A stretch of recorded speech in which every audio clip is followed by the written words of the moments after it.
muito difíceis, porque as pessoas só amarão a si mesmas e ao dinheiro. Serão arrogantes e orgulhosas. Zombarão de Deus. Desobedecerão a seus pais e serão ingratas e profanas. Não terão afeição nem perdoarão. Ei, irmão, eu nem vou parar para ficar comentando aqui não, senão eu não consigo prosseguir. Caluniarão os outros e não terão autocontrole. Serão cruéis e odiarão o que é bom. Trairão os amigos. Serão imprudentes e cheias de si. E amarão os prazeres em vez de amar a Deus. Serão religiosas apenas na aparência, mas rejeitarão o poder capaz de lhes dar a verdadeira devoção. Fique longe de gente assim. Verso 13. Mas os perversos e impostores, deixa eu só fazer um adendo a essa palavra impostores. Você precisa entender que muitos termos que foram traduzidos para nós, para a nossa linguagem, não expressam de fato o que é o escrito original.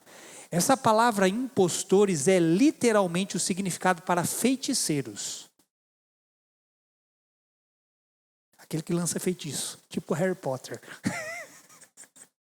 Bruxo, feiticeiro, é essa palavra, ok?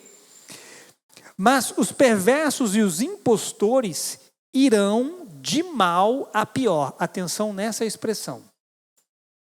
Irão de mal a pior. Algumas versões dizem de mal para pior. Enganarão os outros e eles próprios serão enganados. Amém? Vamos agradecer a Deus, Pai. Eu sei que há muitas verdades aqui para serem transmitidas. E eu, mais do que qualquer um desses daqui, preciso da tua graça, da tua sabedoria e da simplicidade que vem do teu Espírito. Que a tua palavra flua de forma simples sobre as nossas vidas, para que do menor ao maior sejam capazes de entender e absorver as verdades que o Senhor tem a nos transmitir aqui nessa noite. Então eu oro pelo Espírito de sabedoria e de revelação no pleno conhecimento de Cristo para as nossas vidas, em nome de Jesus. Amém. A primeira coisa que eu preciso pontuar aqui é: essa não é uma palavra curta. E eu precisei resumir muito ela, viu, irmão? Eu tive que resumir muito sem tentar perder os pontos principais dessa palavra. E eu digo que ela não é curta porque esses poucos versos que nós lemos, há tanta verdade que está escondida que nós ainda não acessamos. Para vocês terem um exemplo, só um exemplo. Tudo que vocês vão ouvir aqui nessa noite vai estar relacionado a um único versículo. Eu li 6 versículos, mas nessa noite eu vou falar só sobre um e detalhe, resumidamente. De tanta informação que tem no texto que nós lemos aqui, ok? E você precisa entender que essa série de mensagens, ela se trata de um ensino. É igual os assembleianos falam, né? Hoje é culto de doutrina. Culto de ensino. Então, assim, vai ter aquele momento que a gente vai se exceder um pouco, vai se exaltar um pouco, no bom sentido. Mas eu quero que você entenda que você está aqui nessa noite para aprender algo, para que algo seja fundamentado no seu espírito. Posso ouvir um amém?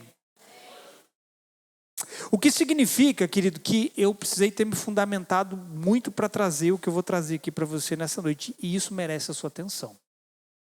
Eu não quero ver você desatento.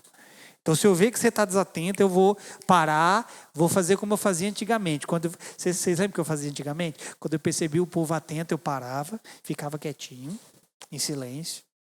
Aí vocês começavam a prestar atenção em mim. Então, o que você ouvirá nessa série de mensagens, escute, é sobre o que o homem, quem? Se tornará no fim dos tempos. E eu espero que você não seja um desses homens que vai se tornar o que nós lemos aqui. Quem falou amém? Quem falou amém? Só a Itamara não vai se tornar, o resto vai todo mundo pro buraco.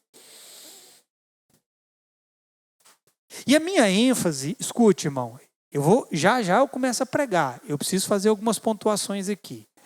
A minha ênfase com essa palavra não é te amedrontar, ou ser negativista e tirar a sua esperança. Acho que parou de sair aqui para mim, Otávio, no retorno. Eu não quero com que você ouça essa palavra e você fique com medo, que você fique desesperançoso, que você pegue essa palavra e fale, ai meu Deus do céu, e agora quem poderá me defender? Se você tem um Deus, obrigado, Otávio. Se você tem um Deus, Ele é quem te defende. Então meu intuito é te mostrar que apesar do que muitos irão se tornar, ainda haverão aqueles que permanecerão firmes. Quem vai ser? E que essa série de mensagens e de palavras é para te ajudar a entender quem você não deve se tornar. Se você reparou bem, os 6 versículos aqui, do verso 1 ao 5 e o verso 13, na verdade, se você ler ali do verso 1 em diante, você só vai ver Paulo narrando coisa ruim. Isso precisa nos fazer entender o que nós não devemos nos tornar nos últimos dias ao qual Paulo se refere. Amém? Para que a gente não se enquadre dentro das características desses homens. Por isso, precisamos ter um entendimento claro sobre o que a Bíblia ensina acerca desses últimos dias tão difíceis e de como devemos reagir a eles. O dia de hoje exigiu de você um tipo de reação. O que você ouviu, o que você presenciou, as coisas que você teve que lidar no dia de hoje, exigiu de você um tipo de reação. As coisas que você viverá num tempo futuro, e eu espero que você esteja vivo. Alguns já queriam ter ido para a glória. Mas o que você vai viver daqui a alguns anos, você precisa entender que vai requerer de você a reação correta. A reação correta diante da sociedade, diante daquilo que os homens vão se tornar. A reação correta diante de todo um cenário que nós vamos presenciar na terra. Porque Paulo disse aqui no texto que os dias serão muito difíceis. E eu quero lhe dizer algo para que sirva de ânimo a você, que é, certamente, a igreja está avançando em direção ao seu maior momento. Eu dei uma boa notícia para você. E por que isso deve te animar? Porque a Bíblia diz que quando esse tempo estiver para se cumprir, a Bíblia diz que a nossa redenção se aproxima. Essa é uma boa notícia. A Bíblia, querido, não aponta para o tempo do fim, para nos deixar desanimados e desesperançosos, mas sim convictos de que o nosso Redentor vive e que, por certo, Ele se levantará sobre a terra. Os últimos dias vão ser terríveis, mas não é terrível do jeito que você pensa, é terrível além do que eu e você pensamos, é difícil além do que nós conseguimos imaginar, mas, entretanto, todavia, esses dias só anuncia que a nossa redenção está mais próxima e que Ele está prestes a se levantar sobre a terra. Então vamos começar. A primeira coisa que eu quero destacar é algo que Paulo fala aqui no versículo 13. Esse versículo 13, e eu quero que você abra de novo a sua Bíblia para a gente acompanhar. Como vai ser um ensino, e você precisa estar fundamentado, eu preciso que você acompanhe a leitura comigo. Eu só vou frisar algo do versículo 13, mas hoje nós falaremos apenas do versículo 1, ok? Mas a primeira coisa que eu quero destacar é o que ele diz aqui no verso 13. Vou esperar você abrir.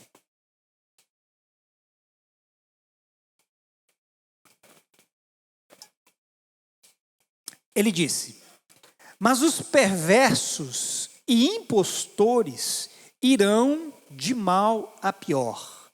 Enganarão outros e eles próprios serão enganados. Você vai deixar sua Bíblia aberta.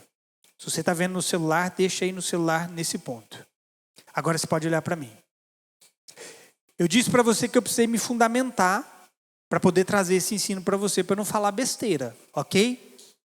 Significa, irmão, que eu vou trazer o significado de muitas palavras no original, no grego, amém? Aonde a Bíblia foi escrita naquele período. Agora, olha aqui para mim. Essa frase que Paulo fala, irão de mal a pior, trata-se de uma comparação. Quando Paulo fala de mal a pior, ele está querendo fazer uma comparação. Ou seja, Paulo está dizendo assim para Timóteo: Timóteo, você pensa que os homens são maus agora. Olha aqui para mim. Timóteo, você pensa que os homens são maus agora. Mas será muito, muito, muito pior nos tempos do fim. Quando Paulo diz, irão de mal a pior, ele está fazendo uma comparação. Paulo está dizendo, ele está falando da qualidade dos homens, daquele período que ele vivia, ele está comparando a qualidade daqueles homens que viviam no tempo dele, com a qualidade dos homens que existiriam nos últimos tempos. É como se nós disséssemos assim, os homens hoje são maus, mas no futuro serão piores ainda. É isso que Paulo está dizendo aqui. Os homens irão de mal a pior. Então ele está comparando. Ele está dizendo que na época dele já tinha gente má, mas à medida em que o tempo do fim se aproxima, os homens serão piores do que isso. Quem entendeu? No original grego, essa expressão quer dizer que a maldade desses homens de repente alcançará uma velocidade alarmante e irão para o pior estágio, enganando e sendo enganados. Essas características que nós observamos aqui em 2 Timóteo 3, elas não deveriam ser um problema dentro da igreja. Porque tudo que Paulo está narrando aqui pertence ao sistema do mundo. Preste atenção, cheguei num ponto interessante. O que Paulo está narrando para Timóteo é uma qualidade do que vai acontecer do lado de fora, no mundo. Não deveria existir essas coisas dentro da igreja, mas eu te pergunto, existe? E você me pergunta, pastor, então por que Paulo fala sobre eles para Timóteo? Eu vou te explicar o porquê. Porque os membros não vivem dentro das paredes da igreja o tempo todo. Os membros vivem as suas vidas no mundo, saem para o mundo e voltam para a igreja. É por isso que Paulo escreve para Timóteo, falando essas coisas. Porque a vida de todos nós não se resume a essas 4 paredes, ou a 2 cultos na semana. Nós vivemos muito mais fora desse ambiente, lá de fora, do que aqui de dentro. E por que Paulo traz essa ênfase? A razão de Paulo ser tão específico nesse capítulo 3 é porque ele sabe que, a menos que as pessoas sejam advertidas sobre esses últimos dias, elas irão assimilar a atitude do mundo, levando a atitude do mundo para dentro da igreja, e então os problemas da igreja serão maiores do que já são. É por isso que ele traz essa advertência. E ele diz, Timóteo, comunica isso aos irmãos, porque a realidade é que os irmãos vivem mais lá de fora do que aqui de dentro.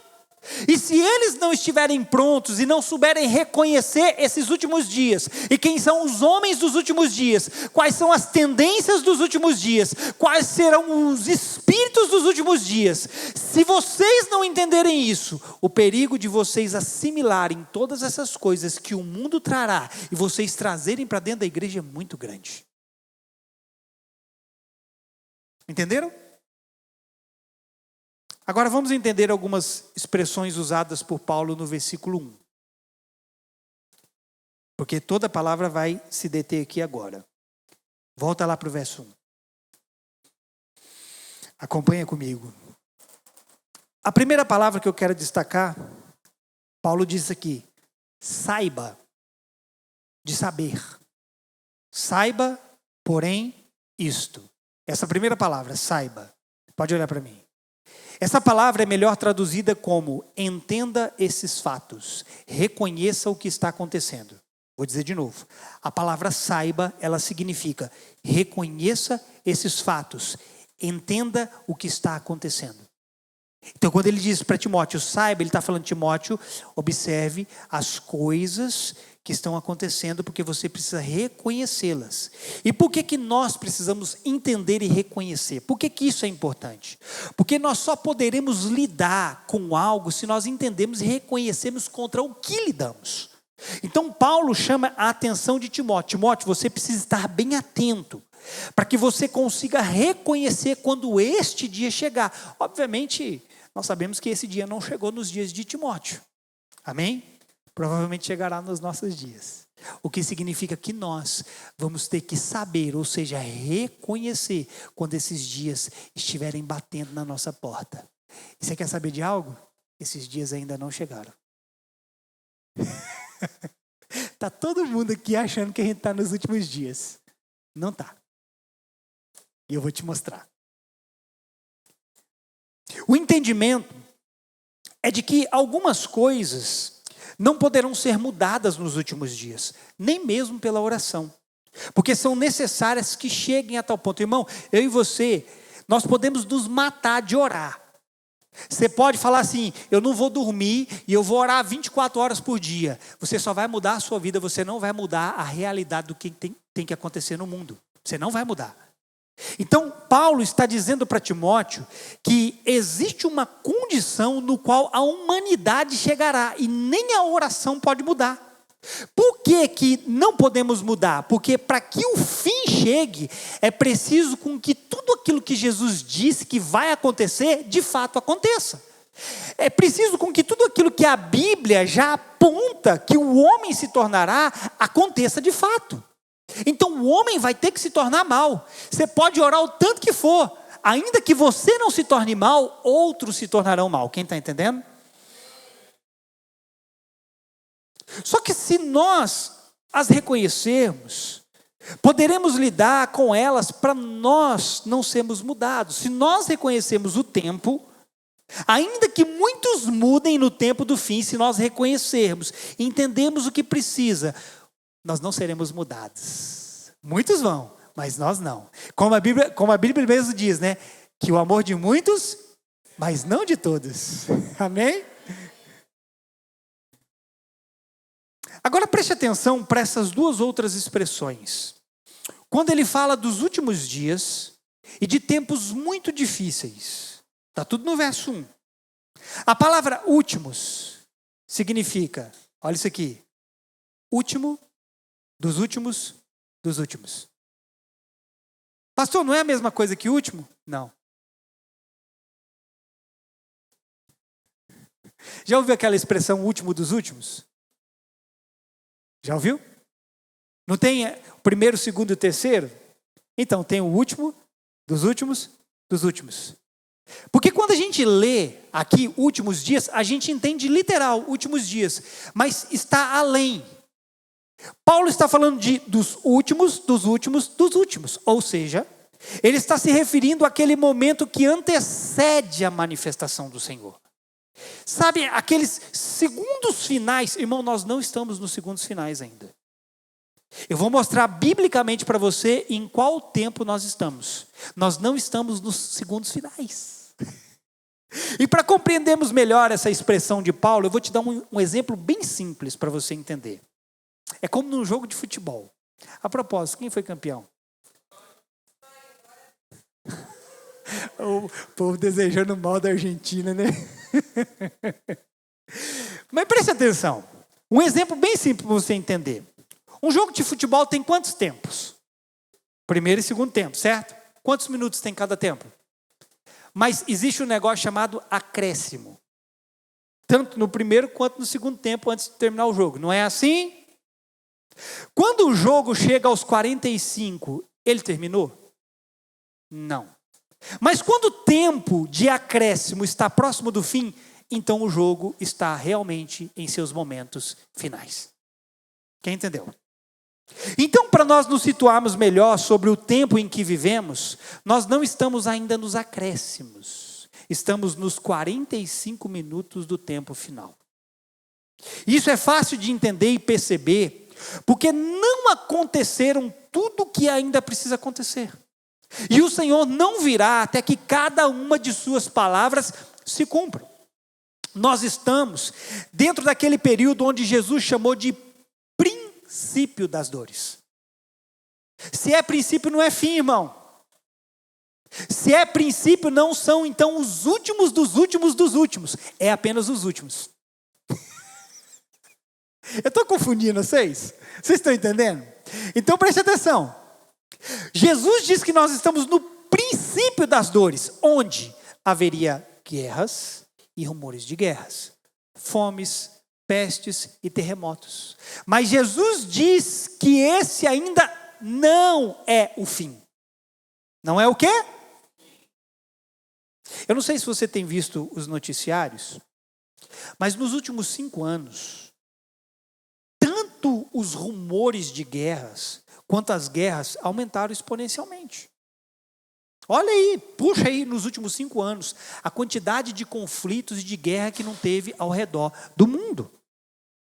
Olha, pandemias, nós tivemos aí, foi 2020, né? Foi 2019? 19, 20, 21? Foi essa época aí. Tivemos pandemia. Só que, irmão, pandemias existem. A gente fala da que teve porque foi a que a gente viveu. Mas, pandemias já existem há muito tempo. Olha para você ver o número de terremotos alarmante que tem acontecido ao redor do mundo. Recentemente a gente viu a Venezuela sendo devastada por um terremoto, irmão. Vocês chegaram a ver isso? Mas você acha que aconteceu só na Venezuela? Foi assim, foi praticamente tudo junto.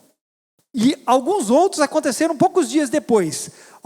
Países como os Estados Unidos, Japão, Rússia, Filipinas, Indonésia, China, Peru e México. Ontem, acho que foi ontem, o México teve um terremoto de 7,3 graus na escala Richter. Numa escala que vai a 10.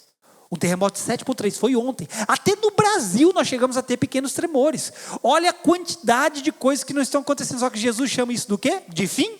Não. Ele chama de princípio das dores. E Jesus diz mais sobre esses dias.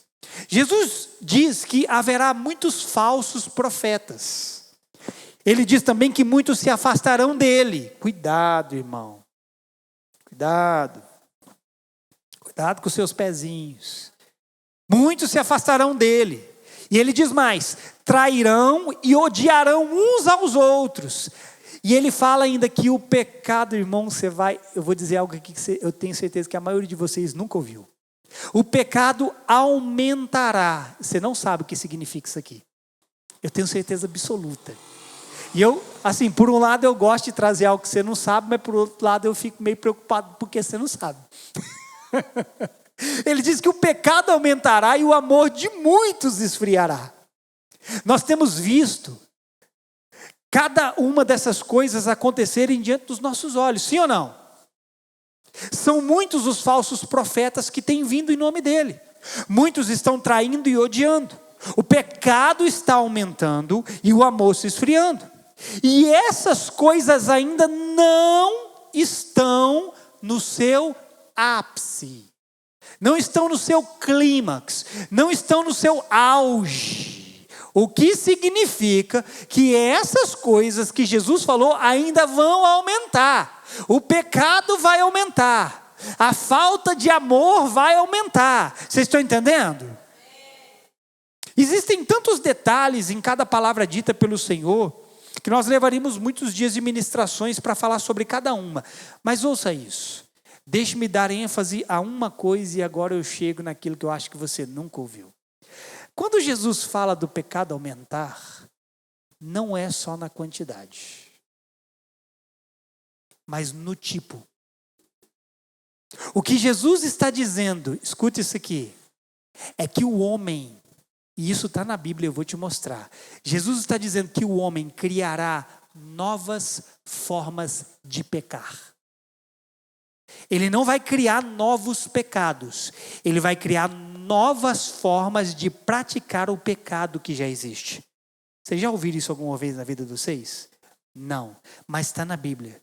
Jesus disse que o pecado aumentará, não só na quantidade, mas na forma, e eu vou te dar exemplos. Isso está descrito na Bíblia. Paulo falará em Romanos de homens que se negaram em ouvir a Deus e o rejeitaram. E por causa disso, Deus os entregou às suas próprias paixões infames. Paulo começa a caracterizar esses homens de forma negativa. E veja o que Paulo vai dizer em Romanos capítulo 1, a partir do verso 29. Escuta, só 3 versículos. Paulo vai dizer aqui: a vida deles se encheu de toda espécie de perversidade. Toda espécie de perversidade. Ou seja, eles criaram tudo que podia criar de mal. Toda forma de pecar, eles arrumaram um jeito. Aí ele vai dizer: toda espécie de perversidade, de pecado, ganância, ódio, inveja, homicídio, discórdia, engano, malícia e fofocas. Espalham calúnias, odeiam a Deus, são insolentes, orgulhosos e arrogantes. Agora pega. Inventam novas maneiras de pecar. Em outras versões diz: inventores de males. A palavra correta, a tradução correta é: eles inventarão novas maneiras de pecar. E desobedecem a seus pais, não têm entendimento, quebram suas promessas e não mostram afeição nem misericórdia. Agora, pasme, eu vou te dar um exemplo de novas formas de pecar. Esses dias eu estava lendo uma matéria que falava, e não é para você rir, embora eu tenha rido na hora que eu li. Ri não da matéria em si, mas dos comentários. Mas isso é triste. Esses dias eu li uma matéria que falava sobre as companheiras sexuais robóticas. O homem está criando, fazendo robôs, escuta isso aqui, irmão, e trabalhando em uma pele sintética para se parecer o mais próximo possível com um humano, para poder se relacionar com um homem. Ou seja, um robô será usado para dar prazer sexual ao homem. Isso é literalmente uma maneira de criar novas formas de pecar. Está vendo? Isso aqui é só uma. Eu nem consigo imaginar quais novas formas de pecar ainda vão aparecer. O fato é que nós sabemos que há pecado no mundo desde a queda de Adão. Mas as formas de pecar foram se multiplicando de lá para cá. E continuarão até os últimos dias. Irmão, eu fiz um teste com a inteligência artificial do Gemini. Gemini é uma plataforma de inteligência artificial. Eu fiz um teste com a inteligência artificial e pedi para ela criar novas formas de pecar. Escuta isso aqui. Algo que o homem ainda não pensou em fazer. Mas que esses pecados deveriam ser baseados naquilo que a Bíblia trata como pecado. E adivinhe, ele criou 4 novas formas de pecado, que segundo ela, ainda não foram inventadas pelo homem. Lembre-se, Paulo disse no texto de Romanos que os homens seriam inventores de males. A inteligência artificial me deu 4 novas formas de pecado, que o homem ainda não pensou e não praticou. Acho eu, né? Não sei. Segundo a inteligência artificial, esses pecados que ela apresentou, ninguém ainda manifestou. Talvez você fique curioso para saber quais são esses 4 tipos de pecado. Eu não vou falar porque, primeiro, como eu pedi para ela contextualizar dentro dos pecados, daquilo que a Bíblia chama de pecado, além de ser muito complexo e é muito longo, eu nem me dei o trabalho de tentar simplificar. Mas tem um desses pecados que eu posso falar para você que ele é mais simples de entender. E eu vou descrever exatamente como a IA descreveu para mim. E a IA chamou esse pecado de o engano espiritual da consciência coletiva. Você vai entender o significado disso. E ela começa apresentando um ponto bíblico e diz: a Bíblia valoriza o livre-arbítrio e a responsabilidade individual diante de Deus, pois afirma que cada um prestará contas de si mesmo. Só que ela faz uma pergunta: mas e se a humanidade caminhar para mentes interconectadas em rede? Aí ela começa a explicar. Ou seja, a decisão de alguém não estaria mais debaixo da responsabilidade somente daquele alguém, mas de vários outros que estão conectados. Ou seja, aqui ela está falando assim, que o pecado de alguém não diria respeito mais somente a ele. Esse pecado estaria sendo repartido com todo mundo que está conectado com a mesma mente. Este pecado consistiria em diluir a própria culpa e os próprios pecados na rede, usando a inteligência coletiva para votar o que é certo ou errado, anestesiando a voz do Espírito Santo, que é a consciência. E como essa forma de pecar se manifestaria? Em uma sociedade hiperconectada, o indivíduo não toma mais decisões morais sozinho. Ele terceiriza sua consciência para aprovação em tempo real de uma rede de milhões de mentes. Se a rede diz que um ato cruel é aceitável para o bem maior, o indivíduo comete o ato sem peso na consciência, justificando que a mente coletiva absorveu a culpa. Ou seja, vamos imaginar aqui, é como se a mente de todos nós estivesse conectada. E eu pretendesse fazer algo que eu sei que a Bíblia chama de pecado. Se eu pretendesse fazer algo mal, mas antes de fazer esse algo mal, eu submeto a todos vocês aquilo que eu quero fazer. E se a maioria de vocês concordar que eu devo fazer aquilo, porque mesmo fazendo mal, é um mal para um bem maior, eu faria aquilo e a minha consciência estaria livre. Por quê? Porque não foi só eu que decidi, fomos todos nós que decidimos. Eu estaria tirando a responsabilidade dos meus atos de mim e compartilhando com todos vocês. Mas isso, sabe o que é isso? Só um engano. Porque a Bíblia diz que Deus responsabilizará a cada um pelos seus atos. Amém? E aí ele traz referências teológicas. Ele vai falar que isso é uma reedição do pecado de Adão e Eva. Lembra lá, quando Deus vai cobrar eles? Adão fala, foi a mulher que tu me destes. Quando vai falar com Eva, foi a serpente que me enganou. E aí ela apresenta que isso é uma tentativa de se esconder de Deus atrás de um escudo invisível, por detrás de outras pessoas, sobre o pretexto de que se todos somos responsáveis, ninguém individualmente é culpado. E isso é o assassinato deliberado da consciência individual, ou seja, aqui o que ela está falando é que os homens passariam a mais não ter consciência individual de suas próprias ações, porque agora tudo seria repartido entre o coletivo. Ou seja, irmão, você vai lá e faz uma besteira e a culpa é minha. Mas enfim, vamos prosseguir. Todos nós, sem exceção, crentes e não crentes, caminhamos para o mesmo futuro, mas com uma diferença, que é, em qual lado da história nós estaremos? Porque não podemos escapar do que o mundo se tornará, mas podemos escapar de não nos tornarmos como o mundo. Irmão, não tem jeito, irmão. O mundo vai degringolar mesmo. E eu não estou sendo negativista, irmão. Você precisa entender que a Bíblia nunca vai trazer algo ruim sem trazer o contraponto daquilo.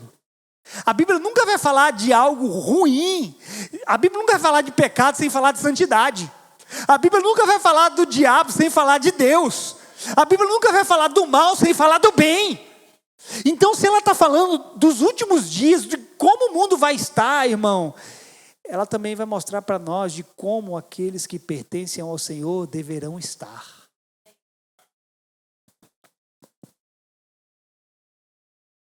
Podemos escapar de não nos tornarmos como o mundo.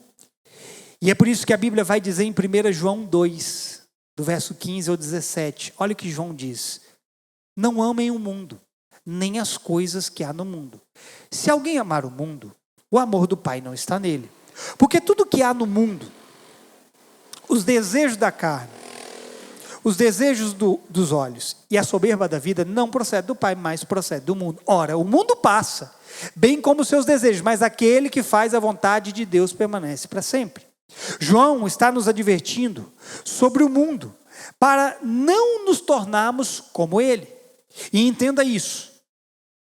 Essa advertência de João é para que a gente não caminhe nas mesmas pegadas em que o mundo está caminhando, para que não nos tornemos como ele. Por quê? Porque, irmão, é impossível. Eu disse o quê? Alguém amar o mundo e fazer a vontade do Pai ao mesmo tempo. Não tem jeito. É preciso também ressaltar algo que Jesus disse aos seus discípulos sobre esses dias. Ele diz que ao presenciarmos as coisas que irão acontecer, Jesus falou assim, não entre em pânico. E Jesus diz o porquê que a gente não deve entrar em pânico. Jesus fala, porque são necessárias essas coisas antes do fim. Enquanto vai estar todo mundo batendo cabeça, com medo, desesperado, a Bíblia tem um lugar para nós repousarmos seguro em Deus. Se você ler lá em Apocalipse, porque o texto aqui que Paulo fala a Timóteo, dá para conectar com muitas passagens de Apocalipse. Você vai ver, irmão, que o mundo vai estar um caos. Mas os que pertencem ao Senhor, aqueles que têm a marca de Deus na testa, não é a marca da besta. Aqueles que têm a marca de Deus estarão guardados e protegidos dos últimos dias. Então não fica com medo dessa palavra, tá bom? Mas o que marcará esses dos últimos dias? Além daquilo que nós lemos no texto inicial de 2 Timóteo, haverá uma apostasia em massa. Vamos lá, irmão. Lá em Timóteo, Paulo está falando do último dos últimos dias, mas tem outras coisas que marcarão esses últimos dias. Haverá uma apostasia em massa.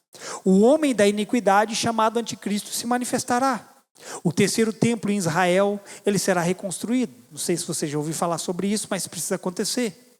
Haverá uma falsa aliança de paz estabelecida por 7 anos. E no meio desses 7 anos, essa aliança será rompida. Haverá uma tribulação no mundo como nunca houve. E uma perseguição ferrenha ao povo de Deus. Então o evangelho terá sido pregado a todas as nações e a Bíblia diz que então virá o fim. Talvez você pense assim, pastor, mas essas coisas já não estão acontecendo? Pessoas não estão se apostatando? O espírito do anticristo já não está no mundo? Não tem havido tribulação e perseguição ao povo de Deus? E o evangelho não tem sido pregado às nações? Sim. Cada uma dessas coisas já acontecem, mas não na proporção em que devem chegar. O evangelho é pregado, mas ainda não foi pregado a todos. Amém? Existe perseguição, mas a perseguição que a Bíblia diz que vai chegar ainda não chegou. Existe o espírito do anticristo e o anticristo já está por aí, mas ele ainda não se manifestou. Vocês estão entendendo? O que significa que ainda estamos no tempo regulamentar do jogo, dentro dos 45 minutos do segundo tempo. Mas quando essas coisas acontecerem na proporção em que devem acontecer, então saberemos que estamos nos acréscimos. Então quando Paulo fala dos últimos dias, é literalmente o último dos últimos dos últimos. E seria bom se Jesus voltasse amanhã, sim ou não? Porque assim muitos talvez ainda não teriam se perdido, o seu amor não teria se esfriado e muitos não teriam se apostatado da fé. Seria bom se ele voltasse amanhã.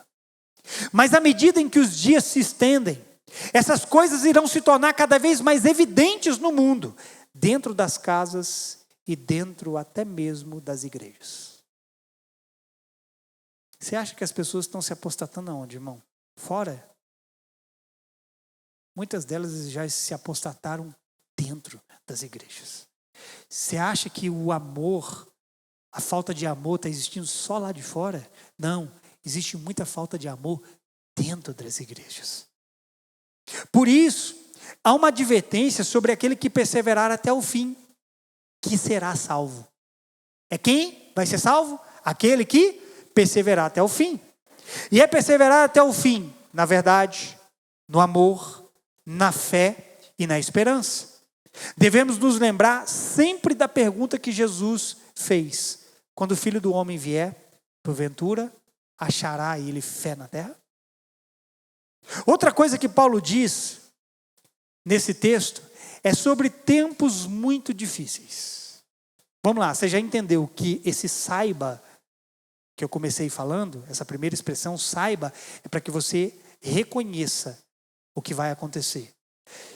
A segunda expressão, Paulo fala de últimos dias, que é os últimos dos últimos dos últimos. Só que aí Paulo vem e fala de tempos muito difíceis. Agora, escute isso aqui. A palavra tempo aqui é a palavra kairos. Quem já ouviu falar dessa palavra? Nós temos basicamente 2 tempos, um chamado de cronos e o outro de kairos. O cronos geralmente fala do tempo humano, o tempo terreno, e o kairos fala de um tempo estabelecido por Deus. Quando Paulo fala, preste atenção, de tempos muito difíceis, a palavra é kairos, que se refere a períodos específicos estipulados de tempo. como séculos e milênios. Mas nesse texto, ele traz a ideia de décadas. Traduzindo esse versículo de outra forma, ele ficaria assim. Escute isso aqui. Nos últimos dos últimos dias, sobrevirão décadas difíceis. E cada nova década irá acrescentar sua própria medida de novo perigo, novo risco, novo mal e nova dor. O sentido do que Paulo está dizendo é isso aqui. Nos últimos dos últimos dias, cada nova década será pior. E eu vou te mostrar isso. Isso é verdade, isso está acontecendo. E essa é uma descrição exata deste século. Porque cada década deste século trouxe um novo modo de pensar, novas ideias que basicamente corroeram o respeito, a autoridade e a crença do homem em Deus. Repare para você ver, os mais velhos aqui, me diga uma coisa. O que havia nas escolas em sua época que eram considerados valores e princípios? O que tinha na escola? Eu me lembro da minha época, irmão, e não faz muito tempo assim, só 41 anos.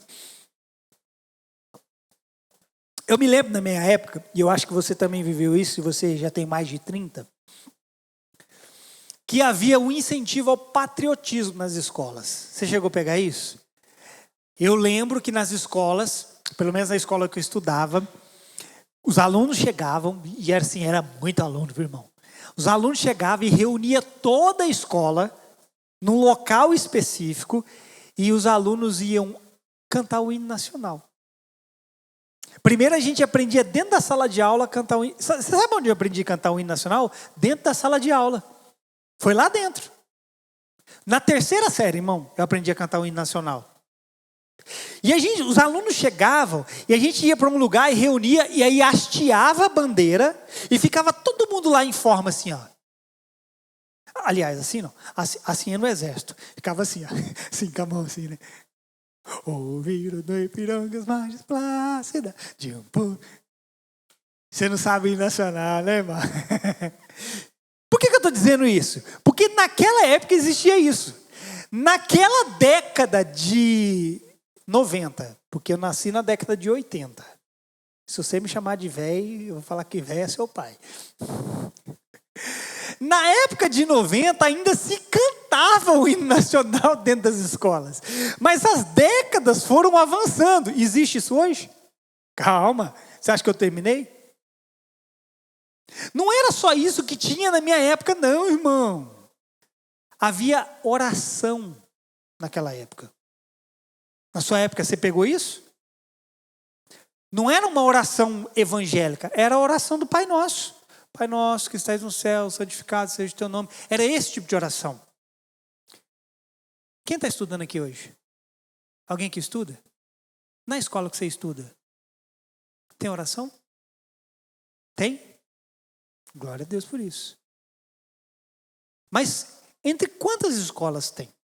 Tem o hino? Tem o hino? Uma vez na semana. Essa ainda está tentando ser uma remanescente. Mas se a gente pegar essa realidade, a gente vai ver que quase está extinta. Só que você acha que era só isso que tinha? Não.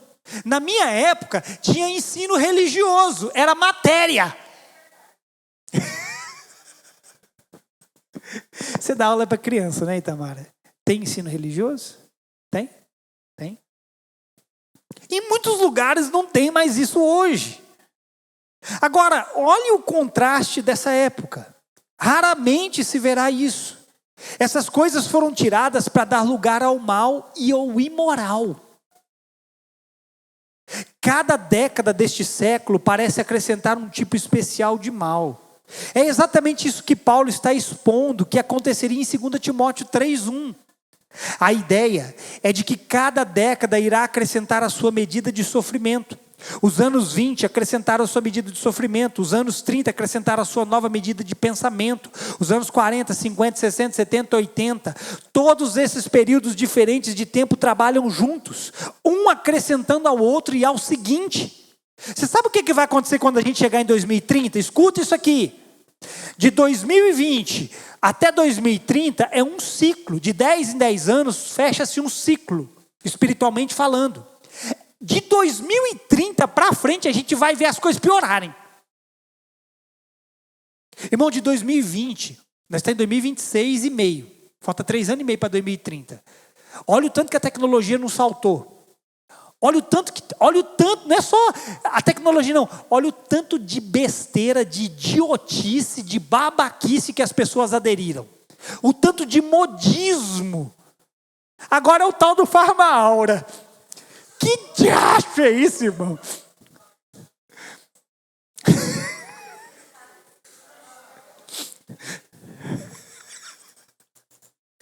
Você que sabe?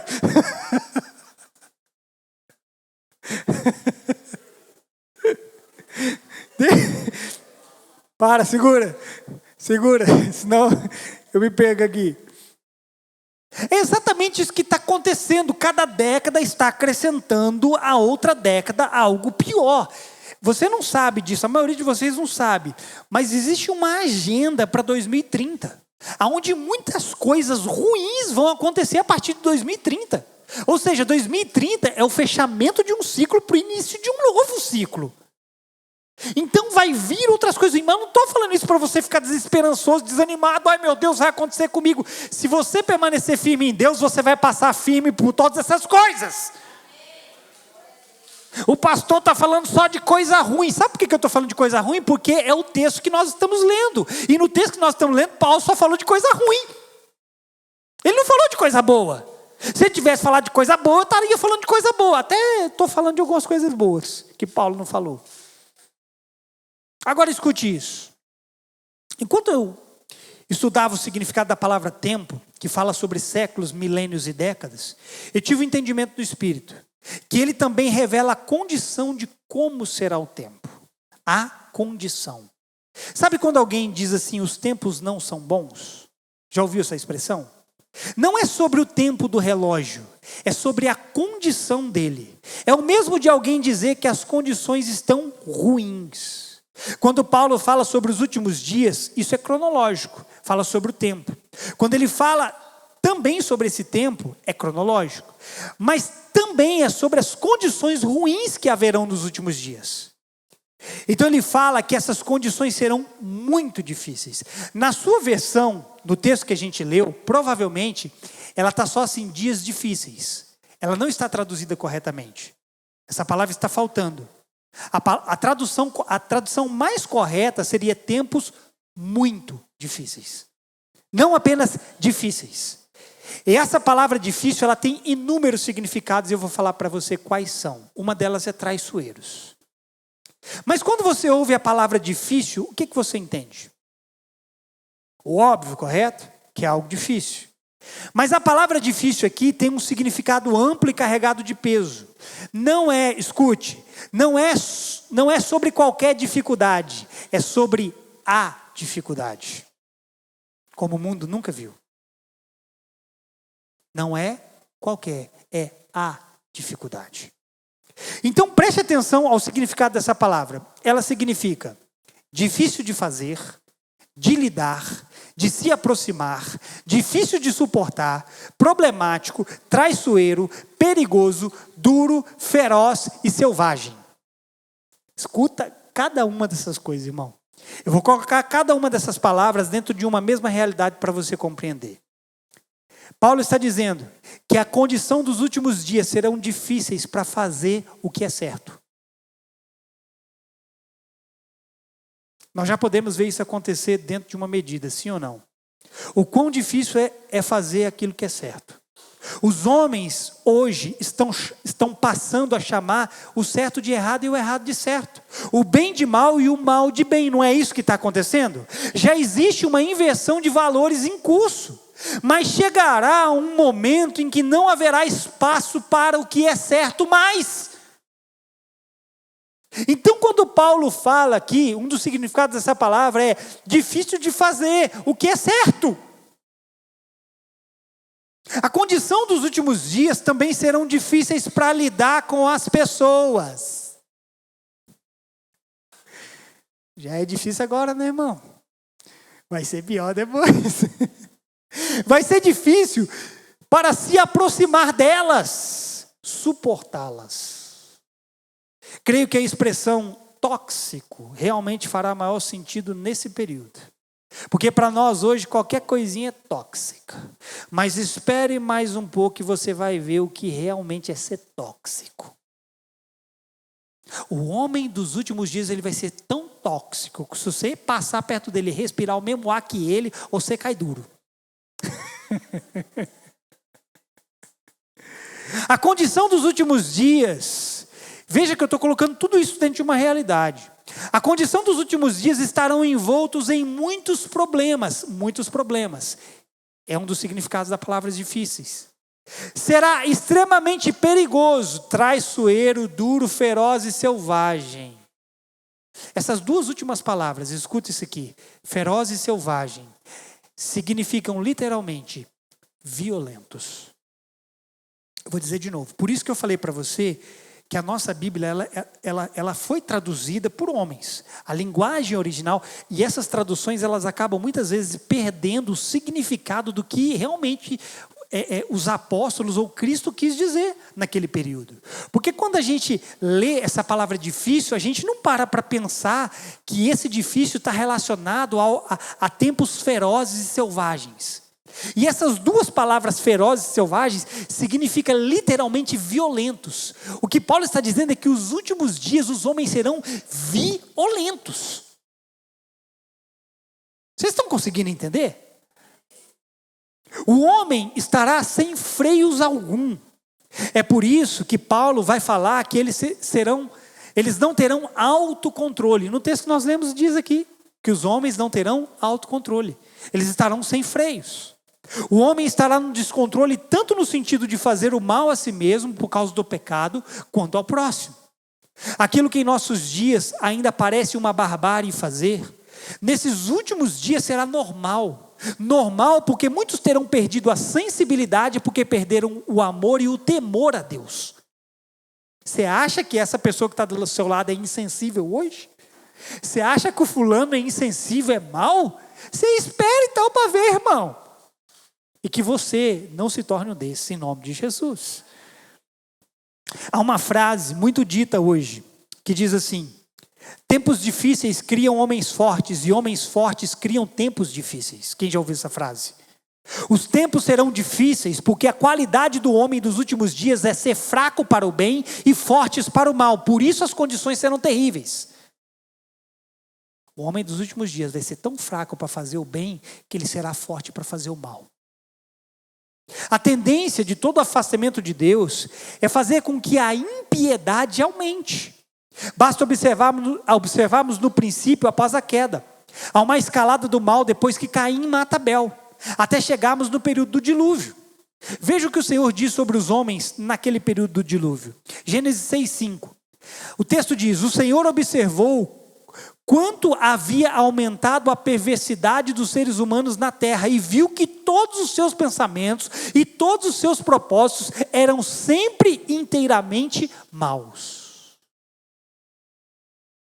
Os homens não se tornaram maus porque estavam andando com Deus, mas porque estavam andando sem Ele. É provável que você veja com seus próprios olhos, se você estiver vivo até lá, pessoas que você conhece ou conheceu e que se entregaram ao mal dos últimos dias. As condições desses últimos dos últimos dias serão tão adversas que Jesus falará a seus discípulos sobre a grande tribulação daqueles dias. Vamos lá, me dá mais alguns minutos e eu termino. Veja o que Jesus vai dizer, Mateus 24, versos 21 e 22. Jesus diz: porquanto haverá nessa época grande tribulação. Qual é a época que você acha que Jesus está falando? É nos últimos dos últimos dias. Haverá grande tribulação como jamais aconteceu desde o início do mundo até agora. Nem nunca mais haverá. E se aqueles dias não tivessem sido abreviados, nenhuma carne se salvaria. O que você acha que é nenhuma carne? Eu vou dizer para você, o que Jesus está falando? Aqui ele está falando de crente e ímpio. Se aqueles dias não fossem abreviados, nem crente nem ímpio. E aí conclui dizendo: mas por causa dos eleitos, aquele tempo será encurtado. Jesus está dizendo que a perseguição e o sofrimento no fim dos tempos seriam tão intensos que, se Deus não interviesse para limitar o tempo, A humanidade seria totalmente exterminada e até mesmo os cristãos, os eleitos, muitos perderiam a fé ou a vida. Agora deixa eu ir para o lado, sair do lado ruim da história. Deixa eu ir para o lado bom para a gente começar a ir para o final. Porque paralelo a todo esse cenário contrário e caótico, a Bíblia diz que haverá aqueles que permanecerão firmes e não recuarão na fé, mesmo em face da morte. A pergunta é, seremos um desses? Irmão, vai estar literalmente o teto caindo sobre a cabeça. O céu desabando do nosso lado, como a Bíblia diz. 1000 vão cair ao nosso lado, 10.000 à nossa direita, mas tu não serás atingido. A questão é, de que lado nós vamos estar quando todo mundo estiver caindo? Quando estiver caindo 10.000 de um lado e 1.000 do outro lado, aonde você vai estar?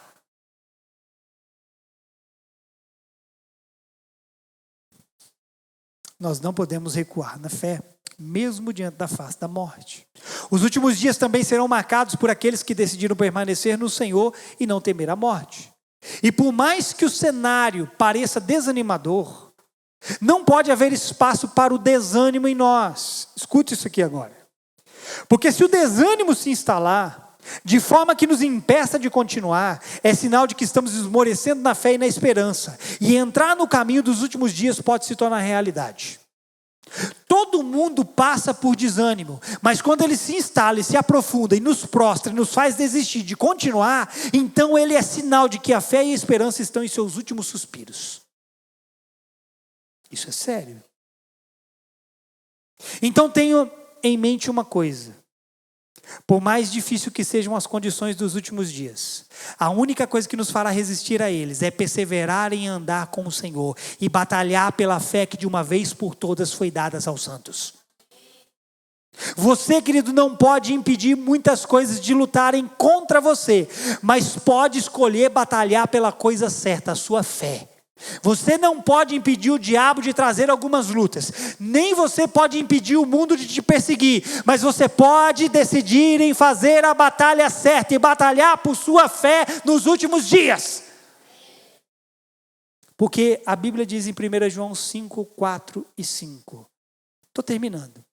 Porque todo aquele que é nascido de Deus vence o mundo, e esta é a vitória que vence o mundo, a nossa fé. Quem é o que vence o mundo, senão aquele que crê que Jesus é o Filho de Deus? Então não tenha medo dos últimos dias, ou melhor, não tenha medo dos últimos dias, tenha medo de não estar ao lado do Senhor quando eles chegarem. Porque o fim, agora é para você vibrar.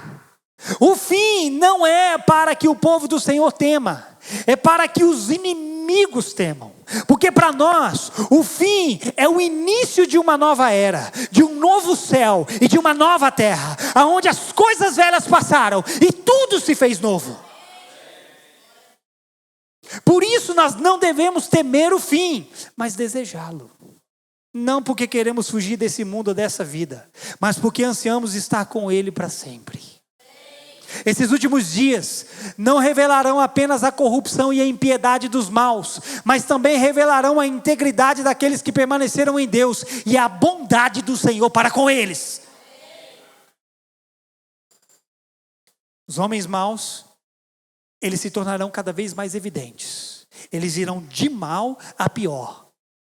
E daqui a alguns anos, você vai ficar, talvez, espero que a gente ainda consiga ficar escandalizado de alguma forma. Porque se a gente não se escandalizar com a maldade, é provável que a gente tenha ido para o lado do mal também. Mas daqui a alguns anos, a gente vai ver homens maus, realmente maus. Mas enquanto eles se revelam, vai ser um tempo onde Deus estará revelando e manifestando mais uma vez a diferença entre aqueles que o servem e aqueles que não servem. Entre os que são seu e aqueles que escolheram ser do maligno. Quem vai ser dele? Você recebe essa palavra? Agora escute, eu terminei a palavra. Eu só falei o verso 1. E eu resumi. Você não tem noção, tanto que isso aqui é muito mais amplo. Agora você precisa acompanhar o que vai vir do verso 2 em diante, irmão. Porque a palavra do verso 2 já está pronta também. E aí a gente vai começar a entender cada característica. Porque a primeira que ele fala é que os homens serão amantes de si mesmos. Em outras palavras, egoístas. E o bicho vai pegar. Amém? Quem entendeu? Fica de pé.